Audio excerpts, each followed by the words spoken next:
Shalom friends, and welcome back to A Small Sanctuary. I'm Rabbi Esther, and this is probably the final installment in my Tzitzit series. I'm sitting outside. I decided to mix it up because it's a beautiful day, and how can I withhold this beautiful background from you all? Sitting on my screen porch with a lovely cup of Earl Grey, the birds tweeting in the background, and a list of questions for me to answer about Tallit and Tzitzit. This is the episode for the Q&A, the questions and answers, and I will try my very best to answer them. I sourced a lot of these questions from a number of different Facebook environments. A lot of them came from the De-Assimilation Education Facebook group, so thank you to the good folks of De-Assimilation Education for putting your questions down, and others came from my personal Facebook page. So thank you to all of my friends for pitching in and asking some of these great questions. A caveat, I will not be issuing Pesach Halacha, direct halachic rulings, because I haven't researched many of these in depth. Many may have specific answers, but I'm going to give you the best general answers that I have. So if I get anything wrong, or I might not get it wrong, but there is an alternative answer that you like better or find more credible, don't hesitate to let me know. A machloket l'shem shamayim, a disagreement for the sake of heaven, is absolutely prized in the Jewish tradition, and I'm always excited to learn more about my own tradition as well. Take these with a little grain of salt. If you have any concerns about the halacha of any of these, please consult with your own friendly neighborhood rabbi. Having said that, it's time to get stuck in. I have grouped these questions into different categories. Category 1 will be general principles of observance. Category 2 will be how to wear and care for your talit. Category 3 will be making your own. Category 4 will be the talit, non-Jews, and conversion. Category 5 will be tzitzit and children. Category 6 will be talit styles and types. Category 7, tzitzit and women. Category 8, mitzvot and ritual purity. Category 9, public versus private, tzitzit and looking Jewish. Category 10 is the meaning of the mitzvah. And category 11 is nurturing the personal experience. So that is a lot to get through. So let's get stuck in. I may not read out each individual question because there were a lot of overlapping questions, but I will talk about the general gist of each question and try to answer them as best as I can. So here we go. Number 1, general principles of observance. There were a lot of questions about which garments qualify for tzitzit. If you are wearing a poncho or a tunic or something that has 4 identifiable corners, not 3, not 5, 4, does it require tzitzit? The question that needs answering is what qualifies as a 4-cornered garment that wears tzitzit. Now, there are 2 main factors involved in this. 1 is how you wear the garments, and 2 is the shape or cut of the garment. So, sometimes you will have a tunic with slits up the side. If the open part of the slit is 50% or more open on the garment, then that garment merits tzitzit. Then it is a true 4-cornered garment. But if it's just a little design detail and it's just a little hem that's a little bit split open, just a few inches or a few centimeters, that garment does not need tzitzit because the majority of the seam will still be closed. The other thing to consider with that is how you use the garments. Do you use it just temporarily, like a blanket or a robe to wrap yourself in as you get out of bed or come out of the shower? Such a temporary garment does not need tzitzit. However, if it is really part of your integral style or fashion or what you would wear, then yes, it would need tzitzit. It also depends what part of your body you cover with your garments. Generally, we understand the mitzvah to apply to the upper part of the body. So a wraparound skirt that wraps around your hips, like a sarong, even though it has 4 corners, may not need tzitzit. But a poncho or a tunic with the majority of the seams split open would need tzitzit. It also depends what the garment is made of. If it is made of a woven fabric, it will require tzitzit. There are discussions about whether synthetic garments necessitate tzitzit.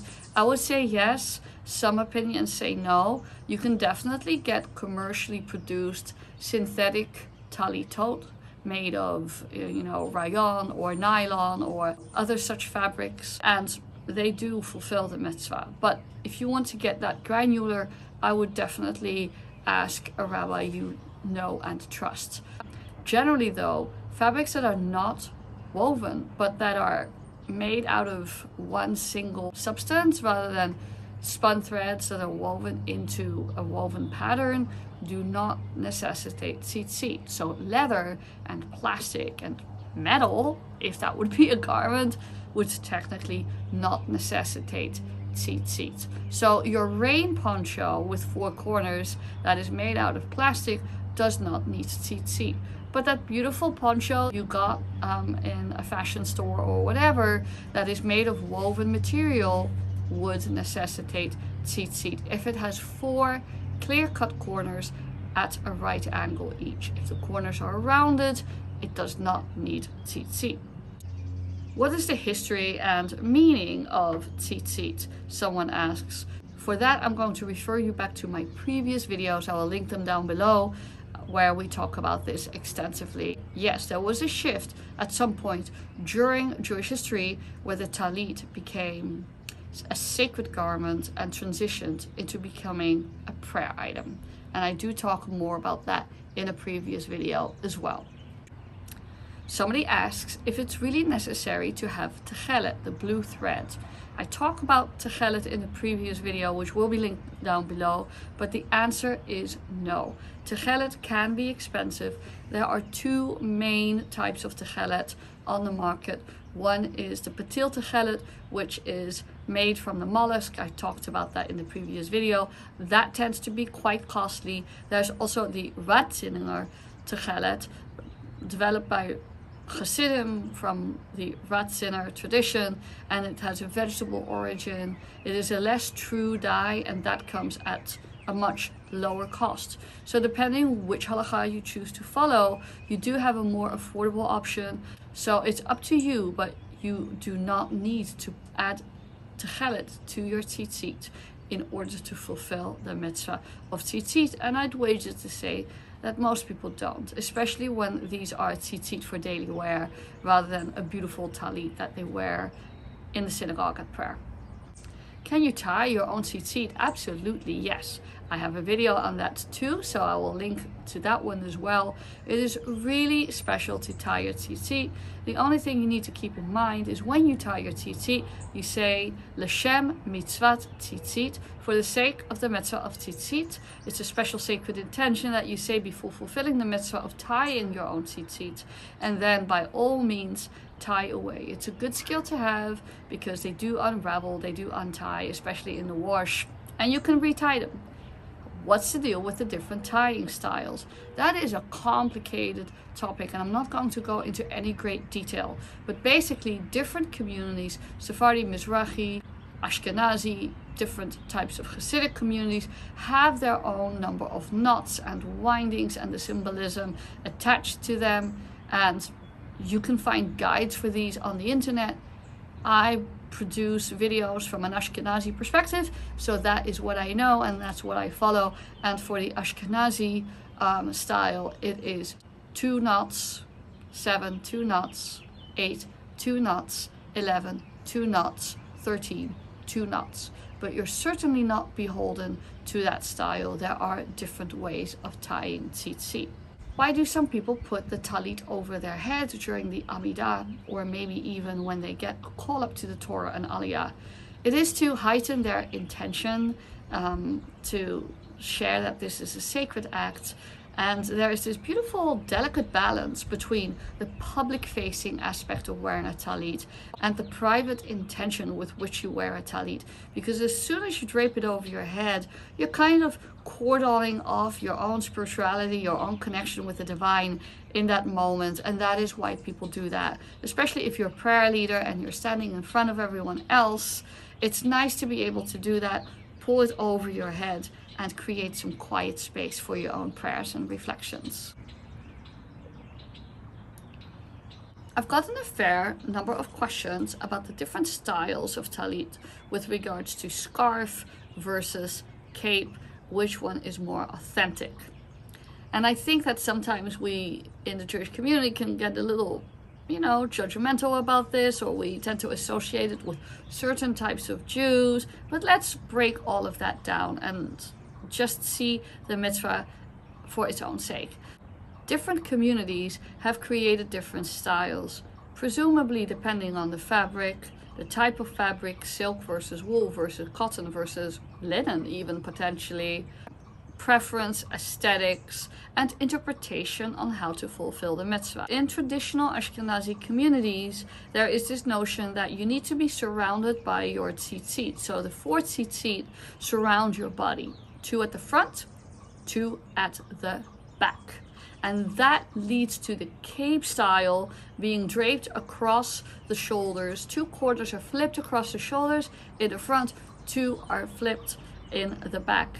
And that is seen as an optimal way to fulfill the mitzvah. In certain Sephardi, Mizrahi, Yemenite communities, there's actually an interpretation that you have to have all 4 tzitzit in front of you, presumably to see them, as the mitzvah indicates. And so they will often drape the tallit not like a mantle or a cape, but like a scarf across their shoulders, and then wrap it around the front of the body. With the rise of Reform Judaism and with the rise of a wider variety of talitot, we got different designs, different fabrics behave in different ways against the body. So for instance, in the Spanish and Portuguese Sephardi community, people would weave talitot out of a very fine silk. Now, silk is very slippery, unless it's a rough weave, but that kind of finely woven silk is very slippery. It will slip right off your shoulders if you try to do the little flip. That's part of the cape style design. Wool works much better for that. Sephardim also had the custom of wearing it in a scarf, shawl-like manner rather than a cape-like manner. And of course, in a hot climate, it makes total sense to use wool. In a cold climate, where most of Ashkenazi Judaism came from, it makes total sense to wear a tallit made of wool. And wool has good grip, so that one you can flip. So you can say that aesthetics, practicality, and halachic interpretation all contribute to these different styles. Is a scarf type of tallit not kosher? No, it certainly is kosher as long as it fulfills a minimum set of dimensions, and most commercially available talitot fulfill those minimum dimensions. The minimum dimensions is that you have to be able to wrap a child into it, but most are definitely within that range. So it really depends what your comfort level is, what's practical to you. Some people find the cape style hard to manage with flipping it across their shoulders. Other people like being enveloped in that and like feeling the weight of that. Other people like the scarf style. There's certainly no one or more authentic way to wear a tallit. There are styles that are associated with certain communities, and some of those communities may be more traditional and other communities may be more modern or more reform. What about design, stripes, colors? There are no barriers to any of that. Presumably, with the exception of idolatrous images or something like that. But in principle, there are no barriers. There is a general principle that if you use a colored tallit, then the tzitzit need to be in that exact color, or they need to be white. That's how we tend to universally solve the issue. We make white tzitzit. But if you have a pink tallit, for instance, or a blue tallit, could you wear that with pink tzitzit or blue tzitzit? You technically could. But usually we just go for the white tzitzit. It becomes a little more complicated if you want rainbow colored tzitzit. That I would definitely approach with a little bit of caution if halakha is an important consideration for you in your ritual decision making. When is a talit typically worn, and when is it seen as inappropriate to wear? So that's a good question. It is typically worn during prayer. Some people wear them during study. It's nice to keep one on after you're done saying your morning prayers and you want to learn a little Torah. On Yom Kippur, we wear them all day, and we even put them on Erev Yom Kippur, on Kol Nidre, preceding Yom Kippur. We tend to wear them during daylight hours, Yom Kippur being the noted exception to that. You can basically wear one anytime, as long as the sun is out. Now, is there an inappropriate time to wear them? Well, you don't really wear them at night. You can, but it doesn't fulfill the mitzvah. So it has no meaning unless you're in a community where the prayer leader wears one. I am a prayer leader, and I do wear one when I'm leading the congregation in prayer at night. But I do not do that with the intent of fulfilling a mitzvah, just with the intent of signaling that I'm the prayer leader at that moment. Obviously, it's not okay to wear a talit gadol, the talit we use for worship, in a bathroom. And often in synagogues you'll see little hooks where people can hang their talitot before they enter the bathroom. Now, of course, that raises the question, what if you're wearing a talit katan? You kind of have to go to the bathroom with it. Are you expected to disrobe your talit katan every time you go to the bathroom? No. A talit katan you do take into the bathroom, and you just make sure to keep the fringes out of the way and clean. Now, I have had questions about this, especially from people who use the bathroom sitting. Well, there are some little hacks you can use for wearing a talit katan in a bathroom. If you are wearing a shirt underneath or a camisole underneath your talit katan, roll the tzitzit up into your undergarment. So you flip your undergarment over, you tuck your tzitzit in, and you do what you need to do. If you are wearing a talit katan directly on your skin, but wearing a shirt over it, you do the same thing, but in reverse. You basically tuck it under and roll it up like that, and that will also keep the tzitzit out of the way. Yes, it is okay to wear a talit katan, the undergarment style of talit, to the bathroom. It is not okay to wear a talit gadol, the shawl or cape style of talit, to the bathroom. So I hope that distinction is helpful. Someone asked me why it is less common in liberal Judaism for people to wear tzitzit daily or talit katan daily. And by liberal Judaism, we mean non-Orthodox Judaism. I actually think that the practice is becoming more common. And I have seen that over the last 2 decades when I started experimenting with wearing a talit and talit gadol versus talit katan. It has become more common and acceptable for non-Orthodox Jews of all genders to wear a talit katan. But in general, it is true that the large majority of people wearing a talit katan are Orthodox Jewish men. Now, I think there are a number of reasons for that. One reason may be that people are less observant in sectors of the liberal world, and they just don't really feel called to wear the talit katan on the daily. They are fine with wearing a talit gadol in shul, but they don't feel a need to. That's fine. You can still fulfill the mitzvah by wearing a talit gadol. I also think that another factor is that Jews may sometimes suffer from a little bit of imposter syndrome.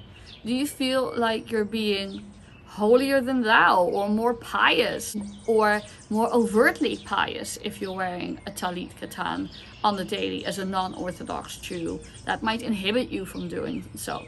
You might also feel, well, if I don't keep the mitzvot perfectly, should I even do that? Is that signaling something I'm not? And I know people have a lot of anxiety about these questions. Now, I am not here to tell you to not wear one. I want to encourage everyone in the mitzvah, and I want you to feel good about wearing one wherever you find yourself on your Jewish journey. The imposter syndrome is real. I should probably do a video on imposter syndrome in Jewish practice and observance at some point, because it is real. But I want to encourage you, if you feel drawn to wearing a talit katan As a liberal Jew, there are more and more examples of people doing that. And of course, you can wear them discreetly and tuck the fringes in. I got one question about how to keep cats from destroying your tzitzit.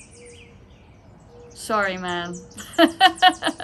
Cats are gonna do what cats are gonna do, especially when you are wearing a Tallit Gadol during morning worship and you are wearing tefillin. All bets are off. I have a cat, I know. Just keep them away. Isolate the cat, remove the cat. Somebody asked me, how do you fold a tallit? And I said in the Facebook group, along the crease lines. It's very simple. If you take care to maintain your tallit well, and you wash it and iron it periodically, and you find the crease lines again, and you iron it at the setting appropriate to the material it's made of. Don't use a hot iron on a wool or a synthetic tallit, God forbid, or even the silk tallit. Then you can maintain those crease lines, and the crease lines actually help it stay in good condition as well. There are some practices in the Orthodox world where people are careful to fold the tallit on the crease lines because of prohibitions on Shabbat, and that may be another reason why people either fold it exactly on the crease lines or roll it up. I want to go into the section on women or women identified people and tzitzit, and there are a number of practical questions as well as ideological questions. The ideological questions, I'm going to refer you back to my video, my two-parter on women and tzitzit, or all gender inclusivity and tzitzit. But I did get some practical questions as well. Somebody writes, I am a woman who wears tzitzit and wraps tefillin daily, and I have a couple of practical questions. How do I wear tzitzit while wearing a dress? It's a really good question. Depending on the length of the dress, they may or may not peep out from underneath your hem. You may or may not want that. Those are all considerations. If you wear trousers as a tzitzit wearer, you can tuck them into your trousers. That's a lot harder with, well, a dress. The skirt is also easy because you have the band of the skirt and you can tuck them into that too. But what about a dress? Well, I guess the solution would be to wear some shorts or tights underneath the dress and use the band of the shorts or tights to tuck them in. That would work well, I think. You could wear tzitzit over your dress. That might not be an aesthetic choice you necessarily want to make, but that's a possibility too.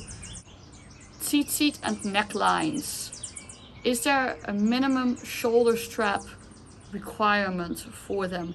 Yes, there is. I do refer you to the website of netzitzot.com, one of the first producers of feminine tzitzit, and I think they have just discontinued their production, but they still have a lot of useful halachic information on their website. I think that shoulder coverage is halachically desirable, and even a strap like that is halachically desirable, but a spaghetti top is not halachically desirable, because you could argue that this is no longer one four-cornered garment. There are two panels of garments attached by string. I think that is the concern. A normal strap that's a little bit broad like this is fine. You'll see that too in the tzitzit project items, but spaghetti straps are probably not okay. So you might want to avoid camisoles that use that and turn those into a tallit katan. Somebody asked me, if I wear a tallit katan, say the blessing in the morning, put it on and take it off again, do I need to bless it again if I put it back on? I don't think so. I think once you've made the blessing on it once, you're good to go for that period of the day. How to store your tallit. We're back to talking about a tallit gadol. Just store it in a nice cloth bag. I would be careful with storing it in plastic bags that don't breathe very well, because it is material and you wear it on your body or close to your body, and it can have some residual dampness that could go moldy. So you definitely want to tuck them into a bag that breathes a little so you can air them out. It's in general just good to air them out periodically. Just drape the whole garment across a chair or even along the clothesline, and you can wash them. Yes, you can. I wouldn't machine wash them. You can hand wash them in the tub, in the sink, the tub if they're particularly large. If they are made of wool, use a little woolite.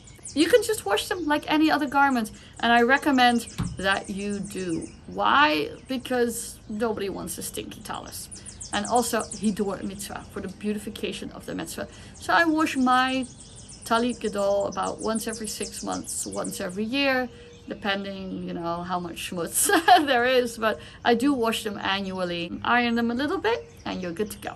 For permanent storage, like any other beautiful cloth that you want to store permanently, maybe some tissue paper, maybe in a linen cabinet that breathes a little. Make sure that moths can't get to it if your talit is made of wool, for instance.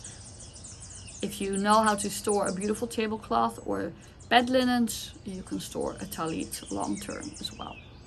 Somebody asked me, if you're wearing a talit, is it also mandatory to wear a head covering? The answer may surprise you, but is no.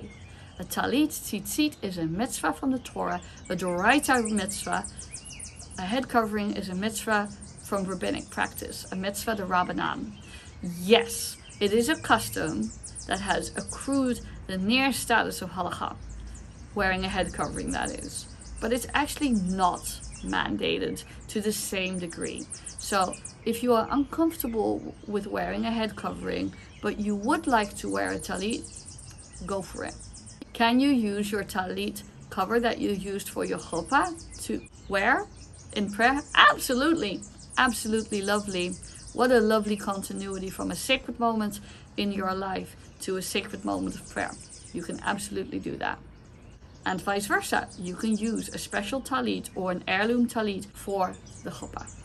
Section 2, how to wear and care for your talit. I've talked about this a little bit already, but we're going to talk about it some more. Somebody says, if I am making music, can I wear a talit? Absolutely.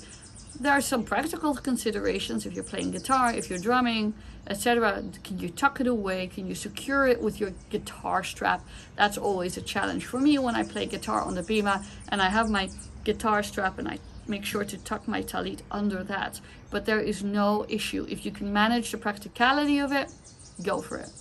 Are there any words or phrases you should avoid on the atura, the band across the top of a talit? I mean, obviously nothing offensive, degrading, blasphemous, or idolatrous. Probably something that's sacred, not necessarily something that is godly. I think it can be secular, but at least as long as it conveys a sacred intention, a meaningful intention, I think anything goes, really. It doesn't have to be a holy verse or something that features God's name. Can the Atura be in English? I suppose so. Why not? Section number 3, making your own. Can you make your own? Absolutely. Torah Ora, which is an educational website, actually has make your own talit kits, which sell blank cloths plus the tzitzit. You can decorate the cloth any way you like and tie on the tzitzit. They're really fun. They're great for Sunday school projects and other kind of synagogue and community projects. But any 4-cornered piece of cloth, including a poncho, that covers the upper body and that is made of woven material, can be turned into a talit. Have you found a pretty scarf or shawl that has that minimum size requirement and it has 4 rectangular corners at right angles? Slap some tzitzit on that. Make little eyelet holes with your sewing machine, tie the tzitzit on, boom, you're done. Yes, this is actually a good hack because commercially made talitot can be expensive, and sometimes you can pick up a beautiful scarf for very little money. You can make the holes on them, reinforce the corners if you want to. You don't have to, but you can do, and tie tzitzit on there, and you've got a very beautiful, unique and affordable garment. Just be mindful that you do not combine linen and wool in one talit garment. What happens to your talit when you can no longer use it? That's a good question. Maybe it's a talit gadol, maybe it's a talit katan. It's had its heyday, it's time to retire it. It does have some kedusha, some holiness. So you can retire it in a respectful way by invalidating it intentionally, by snipping off the tzitziot. Then the garment itself just reverts back to being a garment, and the tzitziot that you've snipped off, you can actually use as bookmarks for Jewish books and sacred texts. That's a very special little minhag. So there's no reason to throw those out. You can upcycle those tzitziot for that purpose. Just so you know, when a Jew who wore tallit throughout their life dies, the Chevra Kadisha, the burial society, will prepare the deceased person for burial and wrap them into their tallit and snip off one of the corners intentionally to invalidate it. So it is a practice that carries a lot of meaning with it in different contexts. Somebody asked me, if I can spin yarn, can I make my own tzitzit? Absolutely. Make sure that they are made of a natural fiber and spin them 2-ply with the intention of using them for tzitzit. So when you sit at your spinning wheel or your distaff or your drop spindle, whatever you use, say L'Shem mitzvot tzitzit at any start of the process, whether you're carding the wool, shearing the sheep, however far back you go in that creative process, from the moment that you are turning those threads into threads for a tallit, say L'Shem mitzvot tzitzit, and you're good to go. Can I add tzitzit to a nice woolly, thick, warm outdoor poncho and use it for outdoor worship? Is that kosher? Yes, it is. If it has 4 corners at right angles, you can put tzitzit on it and totally fulfill the mitzvah and be nice and toasty outdoors. More questions about texts that you can put on the Atura. Does it have to be a Bible quote? No, it doesn't. Can it be a secular quote? Yes. This person writes, would an Emma Goldman quote be okay? I mean, I think that would be really awesome to have an Emma Goldman quote. As long as it isn't what I mentioned before, blasphemous, idolatrous, offensive, or transgressive, I think that's fine. If it speaks to the cause of justice, why not? Next section, non-Jews, conversion, and mitzvot. This is a really big one, and I don't know if I'm going to get to everything, and maybe I should do a separate video. I don't know. The framing I would like to give for this conversation is that Jewish theology doesn't see Jews as inherently superior to non-Jews. Let me be very clear about that.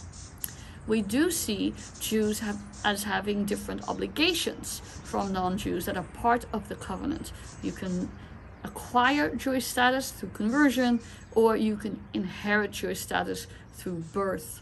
But there's nothing inherently better about being Jewish. Having said that, there are certain mitzvot and practices that in most communities are seen as being exclusive to Jews. However, that community defines who a Jew is. At the other hand, when people are on their conversion journey, we expect them and we want them and we encourage them to practice mitzvot so that they are comfortable with the mitzvot before they actually go to the Beit Din, the rabbinic court, and the mikveh, the ritual bath, etc. So there is a tension there. How I resolve the tension is that I encourage people who are on their conversion journey to wear a tallit in the privacy of their own home. Once they have converted, I encourage them to wear their tallit in a public synagogue setting or communal setting like any other Jew. Not all rabbis agree with me. Some rabbis are really okay with a conversion student wearing a tallit before they've converted, especially if they're quite advanced in their process. But especially if you are in a smaller community and you really need to stretch to count people in a minyan, seeing a person wear a tallit is an indicator of Jewish status in most cases. And you don't want to create the embarrassment of counting someone in a minyan who shouldn't be counted and later end up actually hurting that person's feelings by saying that they can't be counted in a minyan. We really want to protect the integrity and the dignity of the convert. That is why these rules and structures exist.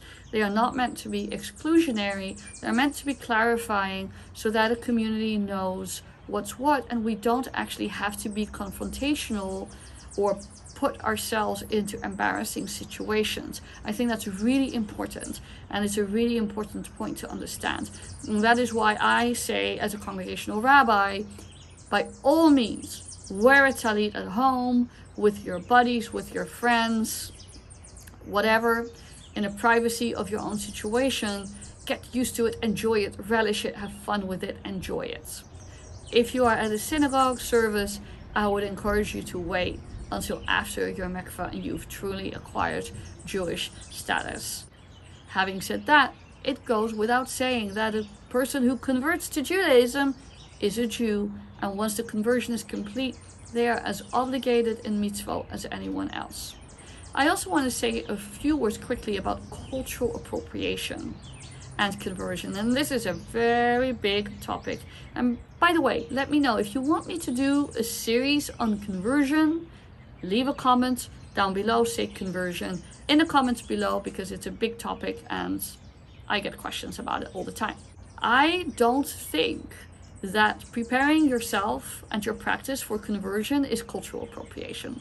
We want converts to take on these practices to become Jews.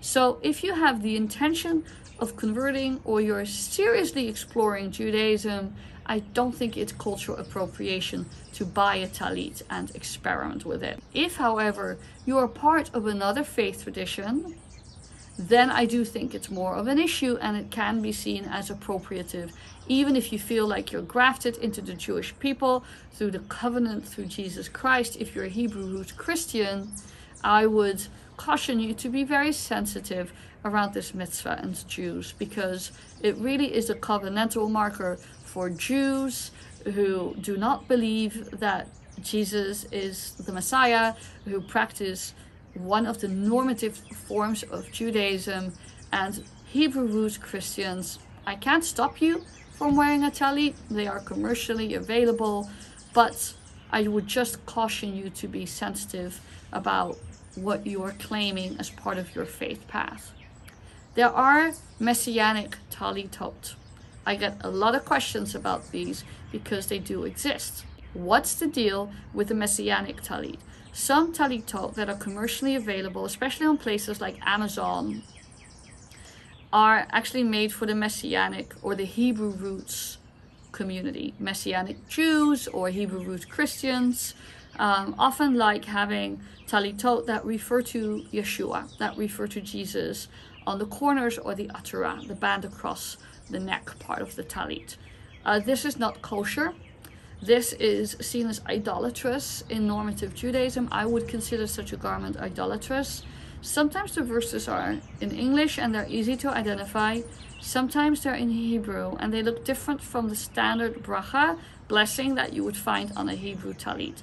So ask a rabbi or ask a learned or knowledgeable Jewish friend to identify the verses before you purchase, in case you're not sure.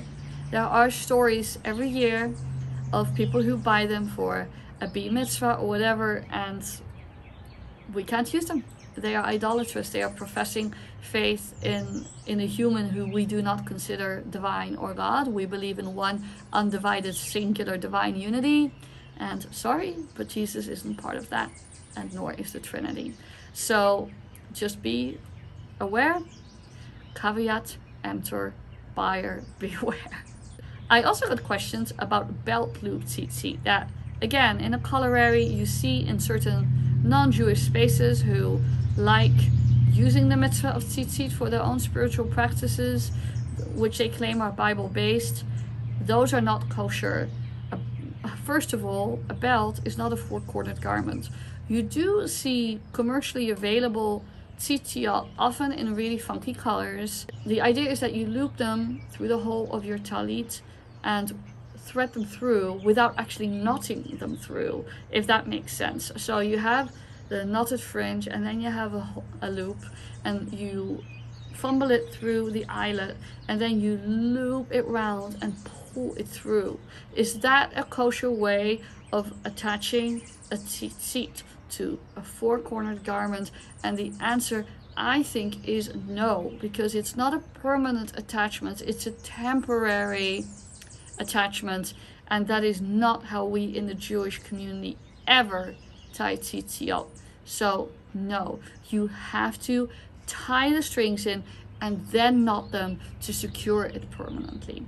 That is my ruling, and I'm sticking with it.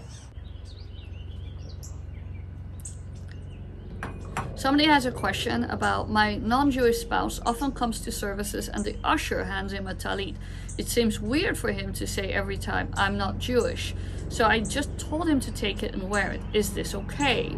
The fact that this community has ushers suggests to me that they have plenty of Jews to make minyan with. So it's not a huge problem. I don't think your husband is transgressing or doing anything wrong. He's just not part of the covenant, and it has no bearing on him. You could send an email to the ritual committee of your synagogue to flag up the issue and say, hey, my non-Jewish husband comes to services. We feel very welcome in our community. I hope you do, and I hope your husband does too, because that's awesome. And the usher keeps on offering my husband the tallit, and I feel awkward about declining every time. Could you please instruct the usher to be a bit more mindful, or find a different strategy of determining who is eligible to wear a tallit? So I hope that's a welcome solution to your conundrum, but I wouldn't feel guilty or bad about it. This is just a glitch. The following question was posed by a fellow rabbi who is attending to a very specific pastoral situation. My response is peer-to-peer and not intended for lay use. While many Jews are naturally interested in issues of conversion and conversion stories, it is only the prerogative of a community-sponsoring rabbi to give commentary or instruction on a conversion student's Jewish journey, and even then only through mutual consent. Please treat spiritual seekers with the respect the Torah mandates of us. Somebody writes, I had a lovely prospective Jew in the pews on Shabbat wearing a tallit. First, I had to tell him gently that he needed to wait until his conversion had been finalized to wear one, and then I had to break the news to him that his tallit was a messianic tallit and covered with Christian verses. Oy vey. Yes, that's exactly what we mentioned. And so for anyone who is looking to buy a tallit, be discerning and don't hesitate to reach out to a rabbi or knowledgeable Jew and ask, is this a reputable source of tallitot? Is this a good Judaica store? Is this a valid link on Amazon, whatever it is, so that you can double check? And I do think that you can have these conversations with converts in a really sensitive and loving way. Something that you could try is say, hey, I'm really excited that you're working hard to join the Jewish people, and you are so welcome to join the Jewish people. And I really encourage you to take on as many mitzvot as you like to grow in mitzvot in preparation for your conversion. Some mitzvot are public-facing mitzvot and signal your status as a Jewish person in the community already. Because we don't want to embarrass you or disrupt the flow of our minyan, we would actually gently recommend you not to wear a tallit in services at this time. As soon as you come out of that mikvah, we're going to give you an aliyah, that call up to the Torah, and welcome you wearing your finest tallit.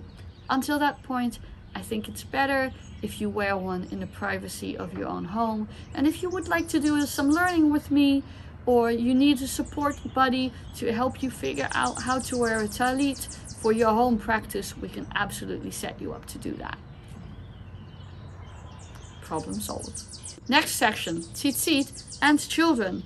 My 6-year-old son is begging me to let him try on my tallit. Should I allow it? Absolutely. The younger you can get your children accustomed to wearing a tallit, the better. There tends to be a custom for children not to wear a tallit gadol, certainly not in official Jewish settings like a service, but at home, absolutely. I made my kids little mini tallitot from scarves and whatever, and they weren't kosher, but that didn't matter. It was l'shem chinuch, for the sake of their education, and they would play around with that. Also, I wrap my children in my tallit when I am done praying or when we're sitting next to each other in synagogue, I really want them to have a visual connection to the mitzvah, and they are already daydreaming about the kind of tallit they want to get for their bar mitzvah. So yes, absolutely encourage it. It's really fine for them to play around with it, mess about with it respectfully, but mess about with it, try it on, experiment, use it as a blankie, use it in a way that gives them comfort, and let them build up those positive associations with your tallit. You can, of course, also invite your children to wear a tallit katan, and there are children's tallitot katanot on the market for that purpose as well. From the age of 3 onwards, children do wear tzitzit. Next topic, tzitzit and women. I've already shared a lot about this. Please see the other videos. I will leave them in the show notes. I'm not going to go too much into the halakha of that because we've already done that to death. I did get a question about menstruation and ritual purity regarding tallit and the corollary tefillin, because a lot of this applies to tefillin too. Can you wear tzitzit when you're on your period? And the answer is an absolute resounding yes, you can. I mean, even the Mishnah talks about Rabbi Yehuda the prince, Hanasi, tying tzitzit on the corners of the garments of his women folk, of their apron. So even traditionally, women would wear tzitzit in some cases, and presumably also when they had their monthly flow. So it's really okay. There is no ritual purity that is invalidated or compromised by menstruation. Not even a Torah scroll is compromised if a menstruant touches it. That is a myth, and it is not true. The only halakha that bars a person who is menstruating from engaging in certain mitzvot applies in 2 cases. Traditionally, according to the classical halakha, 1, writing the name of God if you are a sofer or a soferet, a ritual scribe. That also applies to ejaculation and other forms of seminal emission, and not just menstruation. A sofer or soferet needs to be ritually pure and will immerse in a mikveh before they write the name of God in. But the large majority of Jews, myself included, will never do that. We are not sofrat or sofrim, ritual scribes. The other one are the marital laws regulating marital intimacy between the spouses or between committed partners at the mikveh. That's it. For the rest, there is no barrier on a menstruant doing anything ritually in Judaism at this point, nor someone else who has had any other type of seminal emission or after sexual intercourse. There are communities where men will immerse daily after seminal emission or sexual intercourse. In the very ultra-Orthodox world, that tends to be a practice belonging to a particular community. For the large majority of Jews in the world, the mikveh rules still apply in these limited contexts, but they don't apply to menstruating people, to women touching or using a tallit or tefillin. You can totally use them. The next topic is a big one as well. Public versus private. Tzitzit and looking Jewish. Can you talk about how it is or isn't viewed as a personal or private thing versus public? I know some folks talk theirs, and I wonder about the importance of visibility versus following it out of personal volition. Yes, there is an argument to be made that we need to see the tzitzit, and therefore they should be visible and exposed at all times when we wear them. And certainly for a tallit gadol, that tends to be the case. But we wear those in the Jewish-only context of the synagogue most of the time. For a tallit katan, I think the answer is it's really up to you and what you're comfortable with. Considerations of anti-Semitism, hostility, gendered hostility and violence if you are a woman wearing a tzitzit, or non-binary or trans person wearing tzitzit. You want to keep yourself safe.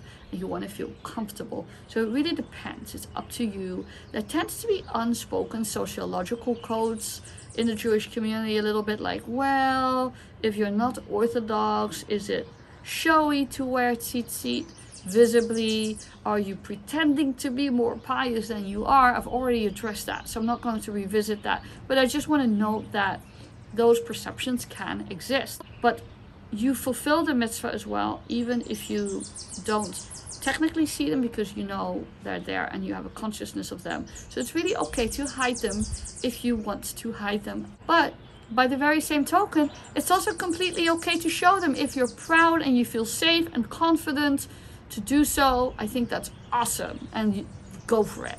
But it's very much your determination within your spiritual autonomy and your physical and emotional well-being. I got some questions about the meaning of the mitzvah. I've already discussed that in previous videos, so I refer you back to them. But yes, there is a lot of spirituality associated with it, as an identity marker, as a way to draw close to God, as a prayer item, as a radical sign of equality and dignity for all Jews, as a symbol of the divine presence over us. There are many, many shades of meaning to the mitzvah, and I encourage you to experiment and research them.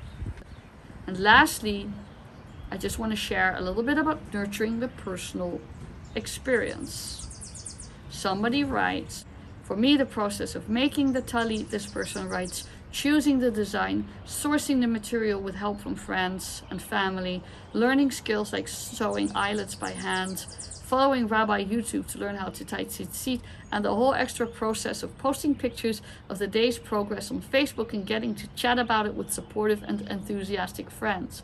That was almost as meaningful as getting to wear it. That's just such a lovely thing. And I think that's a good note to end on, that this is such a customizable mitzvah, and I think that really is a source of its power, right? There are many mitzvot that they just come as they are.